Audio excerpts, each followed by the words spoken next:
Ve burada çok vaxt o ölüm işləri olanda, ali məhkəmənin bu icra işləri olanda gəlib burada baxırdılar. Və mənim üçün ona görə əzizdir ki, həmin otaqda məni vəkilliyə qəbul ediblər. Və heç vaxt bir gün də olsun peşman olmamışam ki, bu sənəti seçməyimə görə. Və əgər o adam ona öz sirrini etibar edib nə bir-birlərini başa düşsünlər. Biz vərdiş eləmişik, bizim üçün belə öyrəşmişik. Amma orada müəyyən bir məsələlər var da. Bir də görsün gəlir deyir ki, mütləq və mütləq bu işdə mən bəraət almalıyam. Bir də görsün məhkəmə gedir, kiminsə hüquqlarını müdafiə edirsən, deyir ki, nəyə görə birinci sualı siz vermədiniz? Biz məhkəmədə lap tələbə yoldaşımız da olsa adı ilə müraciət edə bilməyəcəyik. Çünki onların gözündə vəkil hər şeydir də. Ən əsas odur ki, ona müraciət edən adamı bir dənə mənim baxmağımla biz gözlə bir-birimizi başa düşmüşük ki, hansı məqamda nə demək olar. Qaçmasın deyə dedilər ki, ayaqqabılarının şnurunu aç. Bu adam bir anda dəyişildi üzü. Kim nə deyirdisin? Hətta var 3-4 dəfə həbs olunan adamlar da hələ deyir, mənim üçün cavan gəlin ölmüşdü və onun ərini həbs eləmişlər. Siz onun saçını yudub belə baxdı, deyir, evinizi gördüm, pul soruşuram da mən. Birdən-birə gözün qabağında alıb bıçağı, o bıçaqla da ona vurur, dayanmadan. Və bir müddətdən sonra mən bir dəfə metro uçurdum, bir gün biri qışqırır, vəkil xanım, vəkil. Mən fərqlərini də müdafiə eləmişəm, naziri də. Və bundan artıq mən heç deyə bilmərəm. Mən 81-ci ildə bu 14 sayılı vəkil bürosudur, bu bürodayam. Əvvəl bura, lap əvvəl 77-ci ilə gələn Nərimanov rayon məhkəməsinin bir zalı idi. Və burada çox vaxt o ölüm işləri olanda, ali məhkəmənin bu icra işləri olanda gəlib burada baxırdılar. Universiteti qutaran kimi. Mən təyinatla göndərəndə vəkilliyə və birinci dəfə həmin o otaqda, indi müdürün otağıdır. O vaxt o tərəfdən idi giriş, rəisət həyəti orada yerləşirdi. Və binanın yalnız bu otaq 14 sayılıya verilmişdi. Ora kollegiyanın idi. Və mənim üçün ona görə əzizdir ki, arxa qapıdan ora giriş var idi, indi ora qapını bağlayıblar.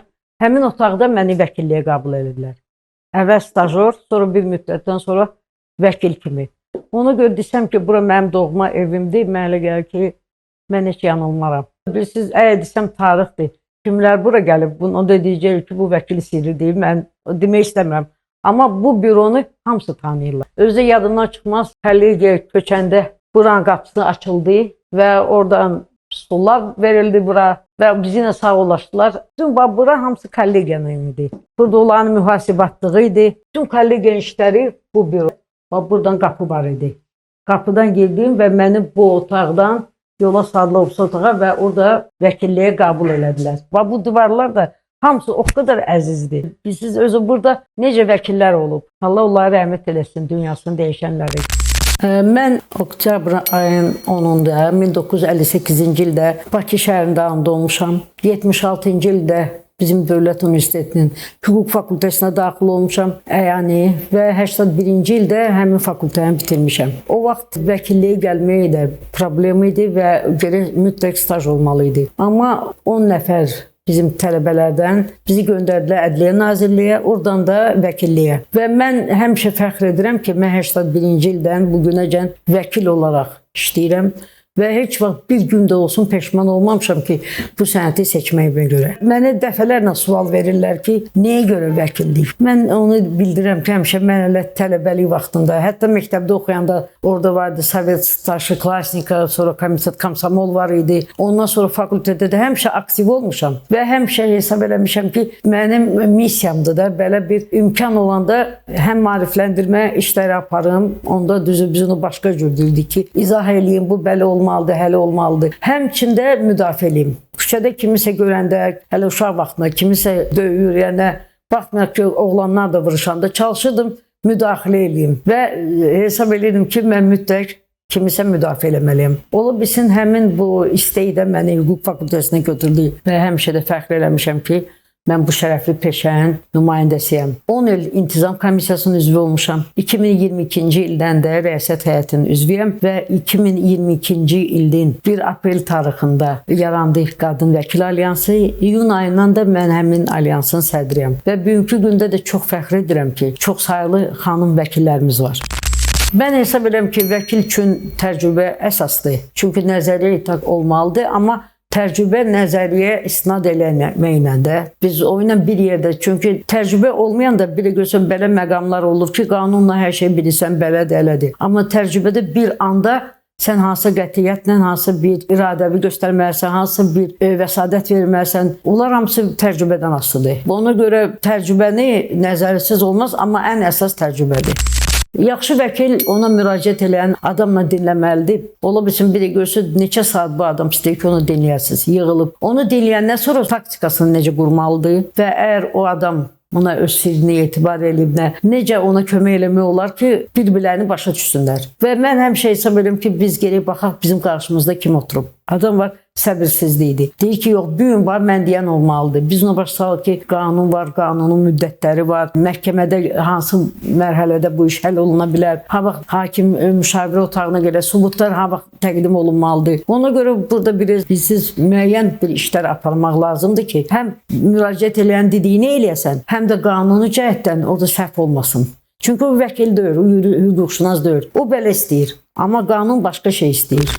Mən sizə deyim, insanı müdafiə eləmək mürəkkəb prosesdir. Düzdür, biz vərdiş eləmişik, bizim üçün belə öyrəşmişik. Amma orada müəyyən bir məsələlər var da. Biz gərək nəzərə alaq ki, onun istədiyi ilə alınacaq məsələ düz gəlir ya yox. Bir də görsün gəlir deyir ki, mütləq və mütləq bu işdə mən bəraət almalıyam. Nə olsun vurmuşam, nə olsun burnunu sındırmışam, bütün zərərini də ödəmişəm. Mən buna görə nə üçün məndə məhkumluq olmalıdır? İzah eləyirik ona qanun necədir, izah eləyirik necə olmalıdır. Ya da gəlib deyir ki, mən istəyirəm təcili məhkəmə olsun ki, canım qutarsın bu işdən. Bunların hamısını başa salmaq, sonra onu ilə işləmək, onun hüquqlarını biz hətta hazırlayırıq ki, özünü necə aparmalıdır, istintaqda, ya məhkəmədə.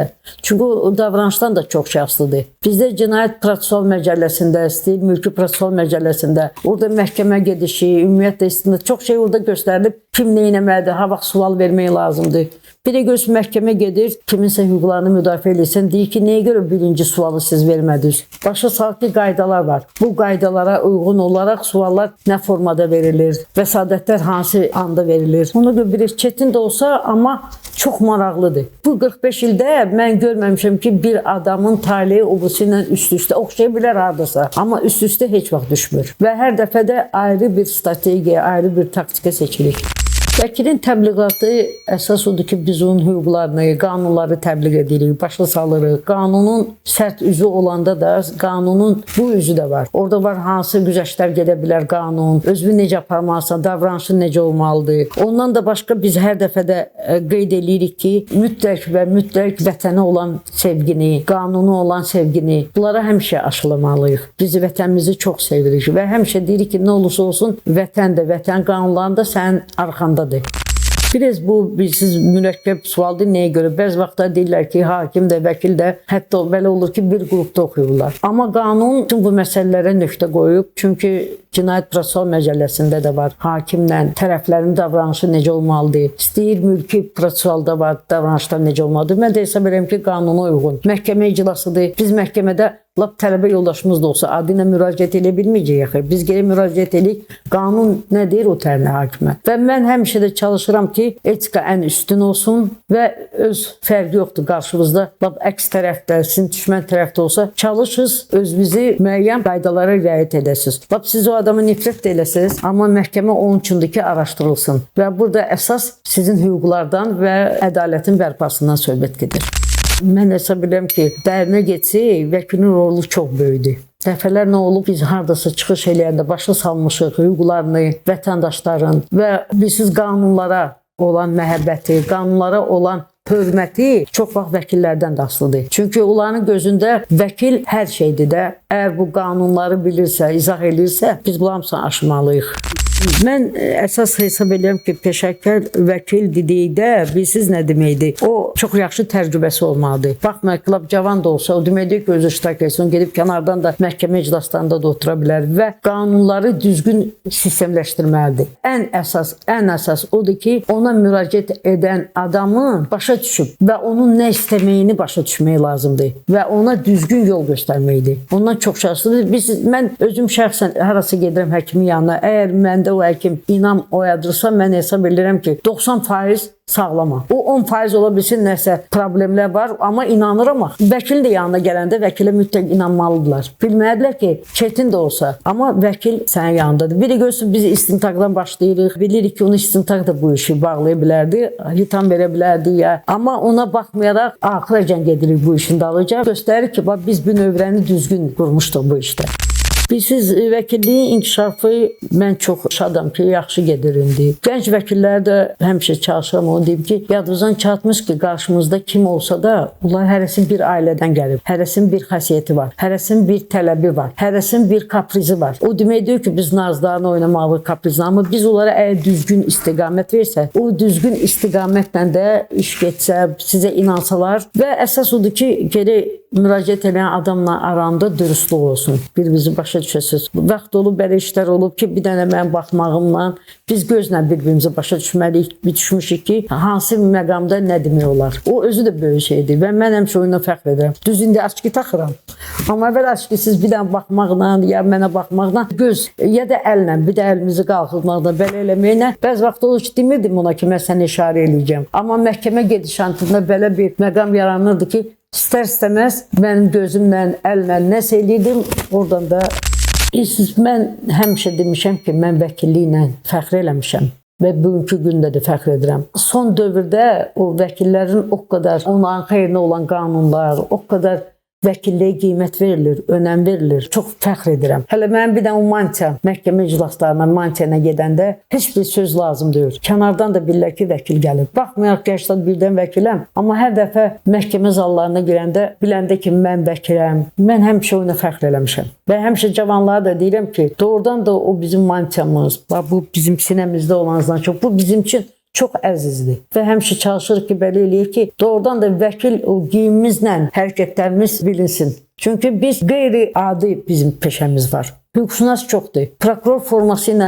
çıxır, polis forması ilə ola bilər, hakim mantiya ilə çıxır. Amma bizim vəkillərin ürəyimizdədir bu. Biz evə gedirik. Baxmayaq ki, evdə öz işimizlə məşğuluq. Amma bizim beynimizdə o götürdüyümüz işlərdir. Mən indicə yanımda deyir ki, hansısa işi götürüm və gedim evdə onun barəsində fikirləşməyim. Davamlı fikirləşirəm. Ona görə mən deyəndə ki, mənim işlərim, mənim uşaqlarımdır, mənim balalarımdır. Məni yaxından tanıyan adamlar bilirlər ki, bu boş söz deyil. Bu sözün əsli mənasındadır. Necə evdən çıxanda fikirləşirik ki, uşaq nə yedi, nə içdi, hara getdi, necə olacaq? Bu tənədə bizim işlər. Və xüsusilə də əgər mən bilirəmsə, kimisə hüququnu müdafiə edirəm, bu adam belə yerdədir ki, əli ilkən çatmır, həbsdədir. Bəziləri onu bilirlər və həmişə minnətdarlıq hissi bildirirlər vəkilə. Niyə görə? O demək deyir ki, vəkil hamısını bəraət eləməlidir. O məqamda belə bir psixoloji məqam var. Bu adamı həbs eləyəndə ya onun gözünə heç nə görünmür. Onun yanında heç kim ola bilmir. Anasıdır, yoldaşıdır, qızıdır, kimdir? Müəyyən hissiyəcək, müəyyən yerəcək. Amma sonra onun yanına gedib gələndə vəkil olur. Və o vəkilə bütün öz ailəsindən danışır, tarixini danışır və onun ümid yeri vəkil olur. Baxma ki,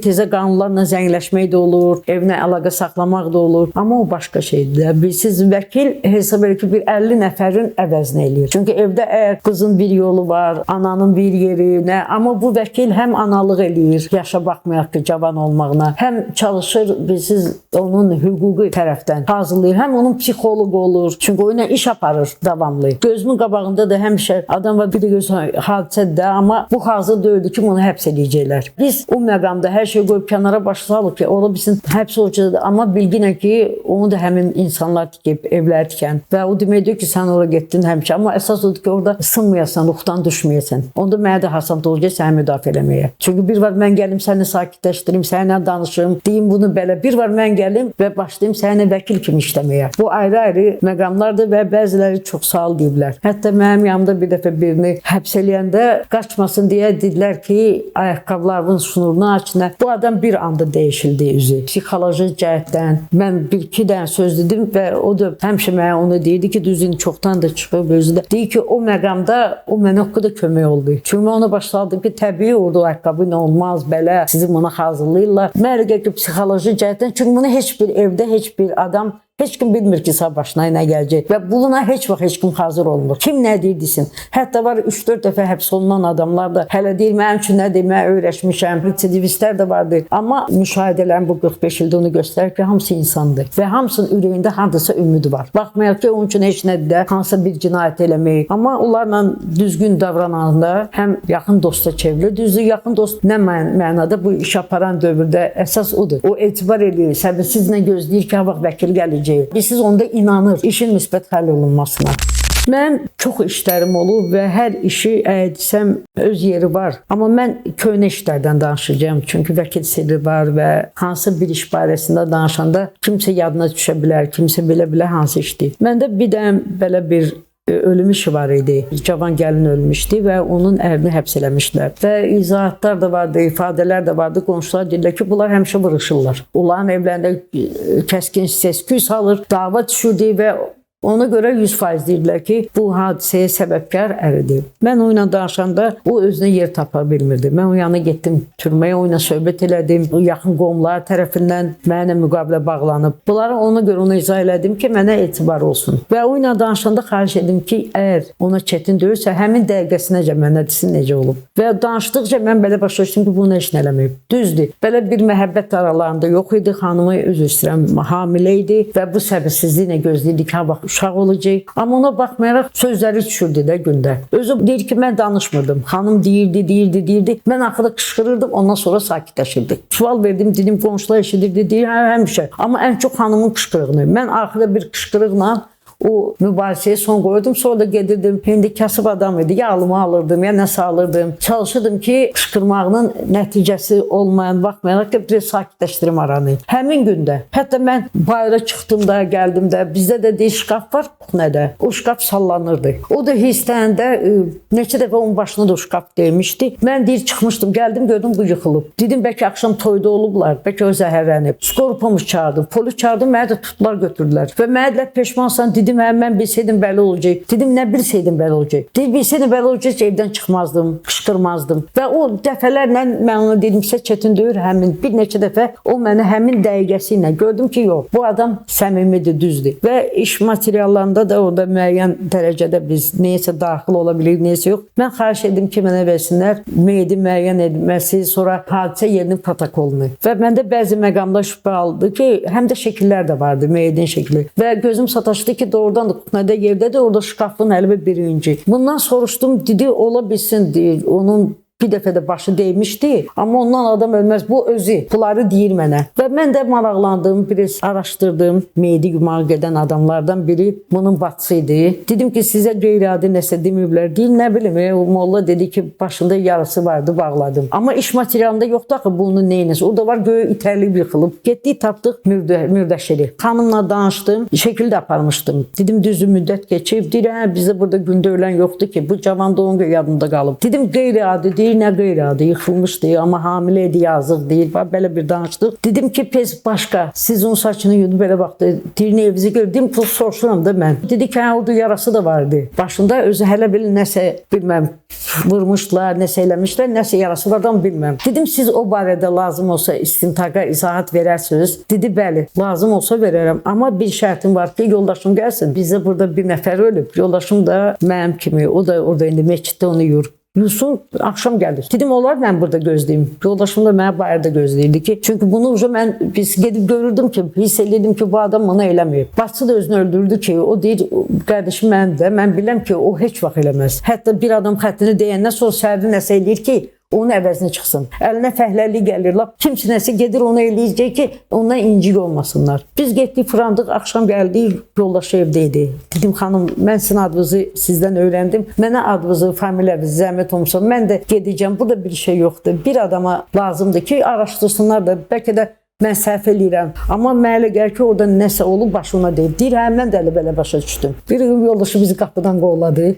Dedi ki, daha bu tərəflərə gəlməyin. Amma ona baxmayaraq mən istintaqda vəsadət verdim. Xahiş elədim ki, araşdırılsın. Daha deyə bilmirəm ki, gediniz bunu dindiriz nə. Amma dedim, məndə belə bir şübhələr var. Və xahiş edirəm, ölçülsün də o yıxılan məsafə ilə, o şkafı sallanan məsafə, oradan dura biliriz. Onun boyunu da soruşmuşdum ki, nə boydadır. Bir var balığı, amma onun doğrudan da boyu belə idi ki, mən bütün hamısını bunları araşdırmışdım. Çox getdi istintaq. Bir gün müstəntiq mənə deyir ki, Dilarxanım, işə kitab verilir. Və mən bu məktubu vaxtım yoxdur, vaxtım onda aparacağım ora, ya bugün axşam, ya sabah. Və onu həbsdən azad edəcəklər. Amma onun barəsində kitab verilir. Dedim, olar gəlin mən götürüm bu məktubu, sonra ora gedirəm. Özüm belədir. Mən onsuz da ora gedəcəm. Başqa bir təqsirlənən şəxs var. O ilə görüşək. İcazə versəz elə bu məktubu aparım ora spesialistə təqdim eləyim. Düzənliyini apardım, onu özünü də çağırtdırmışdım. Və ona dedim ki, sən başa o qədər qorxub mənə baxırdı ki, dedi, inandılar bəyəm, bildilər. Valla mən eləməmişəm Dilarxanım. Amma mən peşmanam ki, belə olur. Dedim, hər dəfə bu sözü peşmanam. Bunu başqa cür qəbul edirlər. Hesab elə ki, peşmansan bu hadisəni. O qədər biz uşaq kimi kişilərin də ağlamağı bilirsiniz. Çox adama pis təsir edir də. Biz belə mühitdə olur. Bir də onu dedi ki, mənim pulum yoxdur, avtobus pulu verə bilərsiniz. Dedim, mən bayaq da bir nəfərin də yanında oldum, indi maşın məni bayırda gözləyir. Mən sizi gözləyərəm. Deyir, yox, bəlkə gec oldu. Dedim, ev yoxdur. Apardıq onu evinin yanında. Düşürtdüm, çünki özüm başqa yerə gedirdi məhkəməyə. Amma inana bilmirdi. Sonra başçı zəng elədi. Özü o fəhli adam idi. O belə aciz, necə deyim, biz onu düşürdəndə həyətini də belə kənardan baxdım.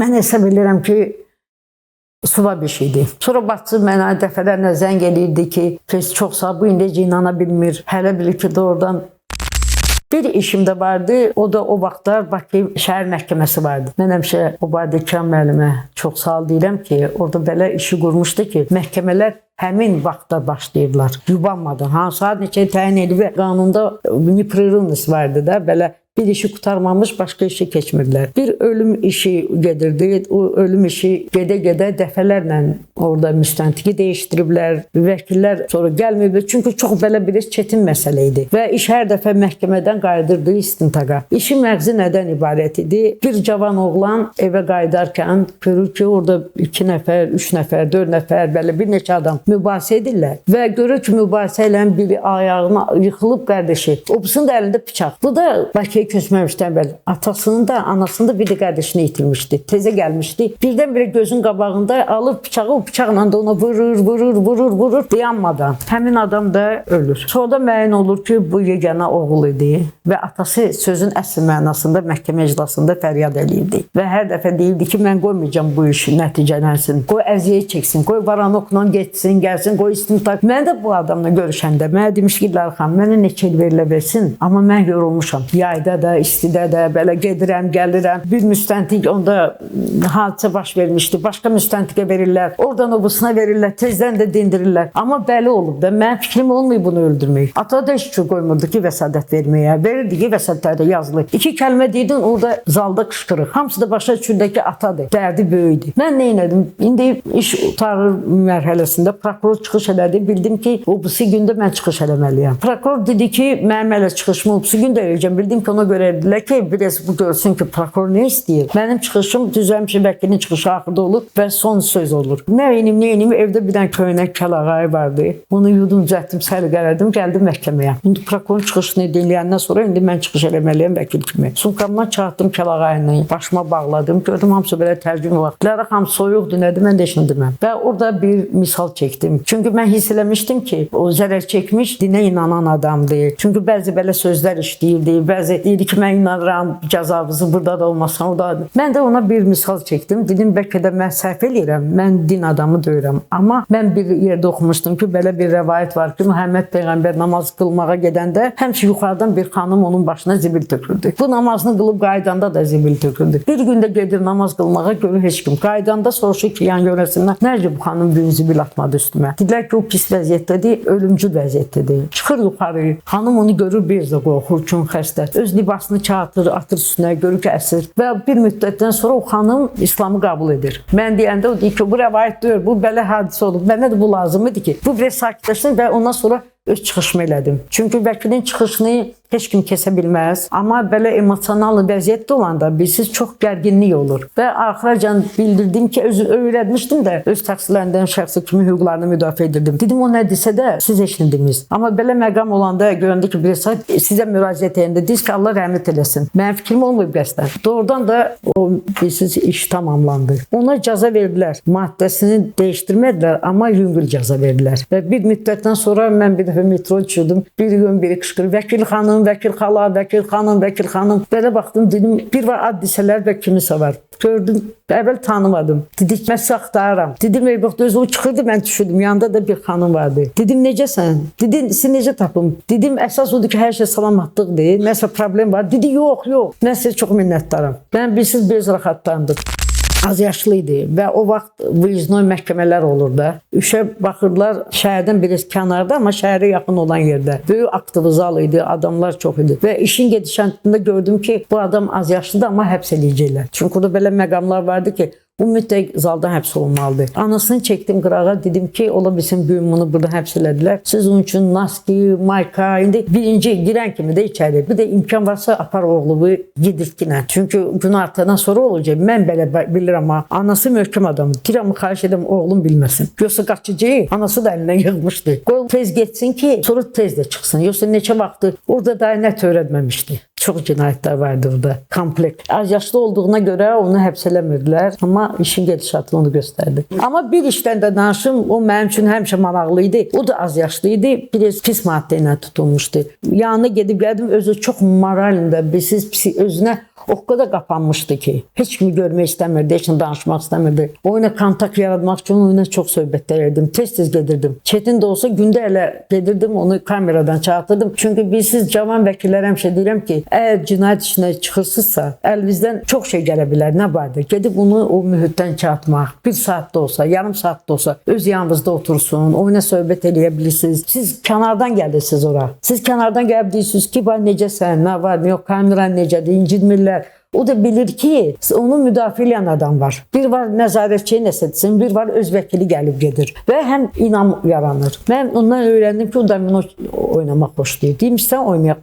Baxdı mənə. Hələ o yanında belə vərəqim var idi. Kesdim, domino kimi elədim. 1-2 saat domino oynadıq. Nəzarətçilər də keçirlər pəncərədən oturan baxırlar ki, sakitlikdir burada. Heç də yoxdur. Amma ondan sonra o qədər bu sevinirdi.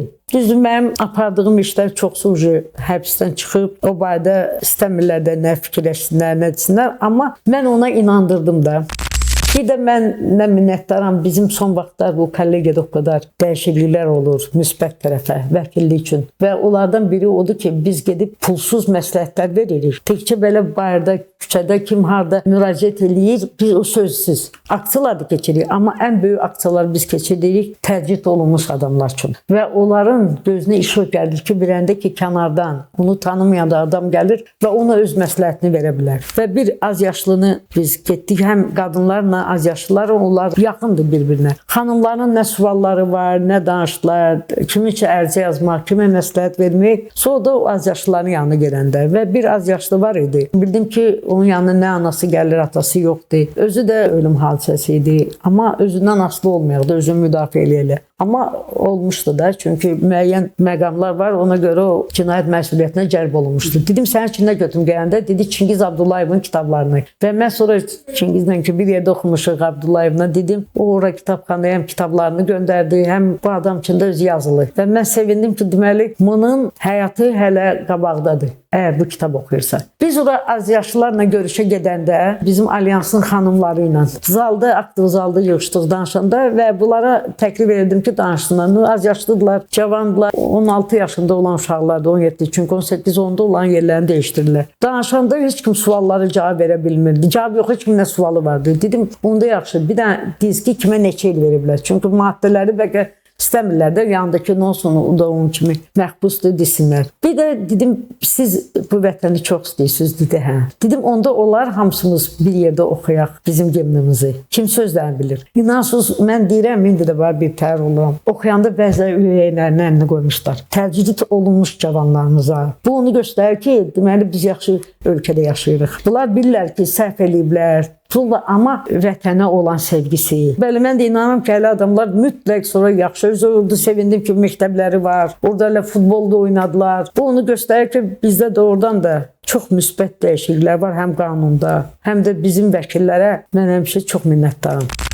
Düzü deyim, olub, amma mülki işdə də olub. Çoxdan bir işidir, bir atalığı müəyyən edilməsi var idi. Çoxdan bir, bəlkə də 35 il əvvəl. Və mən dedim ki, siz orada rəyə görə sizin uşağınızın atası ola bilsin ki, bu adam deyil. Çünki belə yolda yazmır da dəqiq. Ki, mən bilmirdim. Bu mənə həm təcrübələndirdi, amma mənə inandırmışdı hardasa. Bir anlıq şübhəm var idi, amma inandırmışdı. Mən də siz hər şeyi yazırdım, hər şeyi bilirdim ki, bu onun atalığı. Amma ekspertiza rəyə gələndə mən də onun bu reaksiyası çox təəccübləndim. Mən də deyər ki, yox, bu düzdür. Gəlin də yazaq, gəlin də mübarizəmizi aparaq. Çox məqamlar olub. Mənim 55 illiyimdə məndən intervyu aldılar. Vəkil jurnalında çaplamışım. Mən o intervyuya görə də minnətdaram. Çünki Anar müəllim onda təşəbbüs göstərmiş. Orada mən göstərmişdim ki, mən fərqlərini də müdafiə eləmişəm, naziri də. Və bundan artıq mən heç deyə bilmərəm.